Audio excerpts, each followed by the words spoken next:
అయితే క్రీస్తు కుమారుడై ఉండి ఆయన ఇంటి మీద నమ్మకముగా ఉన్నాడు. ధైర్యమును, నిరీక్షణ వలని ఉత్సాహమును తుదమట్టుకు స్థిరముగా చేపట్టిన ఎడల మనమే ఆయన ఇల్లు.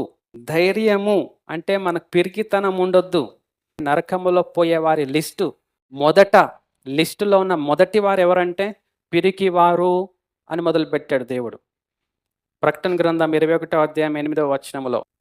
ఏం పిరికంటే, ప్రభువా నువ్వు చెప్పిన ఈ మాట, నువ్వు చెప్పిన ఈ వాక్యం నేను నెరవేర్చాలంటే నాకు భయమేస్తుంది, నెరవేర్చలేను, ఏమైపోతానో, ఒకళ్ళు నెరవేరిస్తే నాకు దిక్కు లేకుండా అయిపోతానేమో, నేను బతకలేని ఈ లోకంలో అనే పిరికితనము, అది పిరికివారు. అలాంటి పిరికితనం రాకుండా ధైర్యము, నిరీక్షణ వలన ఉత్సాహము. నిరీక్షణ అంటే హోప్. దేవుడు చెప్పిన మాట ఏది నిరర్ధకం కానేరదు. ఆయన చెప్పిన మాట నెరవేర్చబడేది, జీవము గలది. ఇదిగో నీ దాసురాలను నీకు ఇష్టమైనట్టు కానియు అన్నది మరియా. మనం కూడా చెప్పగలుగుతామా? ఇదిగో నీ దాసురాలను, నీ దాసుడను నీ మాట చొప్పున నేను చేస్తాను ప్రభువా, నీకు అప్పగించుకుంటాను, నీకు ఇష్టం వచ్చినట్టు కానియు.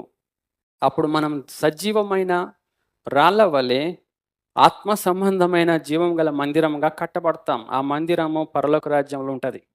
ఆ మందిరమే ప్రభు అయిన యేసుక్రీస్తు. ప్రభువే ఆ మందిరమే, ఆయన శరీరమే సంఘము. ఆ సంఘమే ఆత్మ సంబంధమైన మందిరం. మనం ఆత్మ సంబంధులుగా ఉండడానికి యేసుక్రీస్తు ద్వారా పిలువబడ్డాం, దేవుని ద్వారా పిలువబడ్డాం. యేసుక్రీస్తు నందు మనం ఆ పిలుపుని అర్థం చేసుకుందాం. శరీరకంగా ఉండడానికి కాదు, దేవుని యందు భయభక్తులు చూపేది ఈ లోకంలో జీవించే భుక్తి కోసం కాదు. మనకు విముక్తి కావాలి, విడుదల కావాలి, విమోచనం కావాలి. ఆ ముక్తి కోసం మనం భక్తిగా ఉండాలి.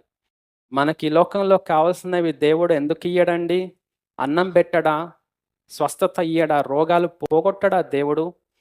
లోకంలో బతికినంత కాలం ఆయన క్షేమం ఇయ్యడా? కాపుదల ఇయ్యడా దేవుడు?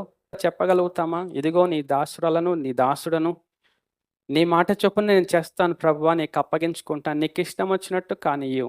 ఆ సిద్ధపాటు, అంగీకారము, విశ్వాసము, సమర్పణ, ఆ ధైర్యం ఏంటంటే, ప్రభువా నీవు చెప్పినట్టే నేను జీవిస్తాను, ఇదిగో నీ మాట చొప్పున కానిమ్ము, నీ మాట చొప్పున మేము విశ్వాసం ఉంచి మేము కట్టుకుంటాం ప్రభువా, ఆత్మ సంబంధమైన ఆలయంగా కట్టబడతాం అని ప్రభుకి చెప్పాలి.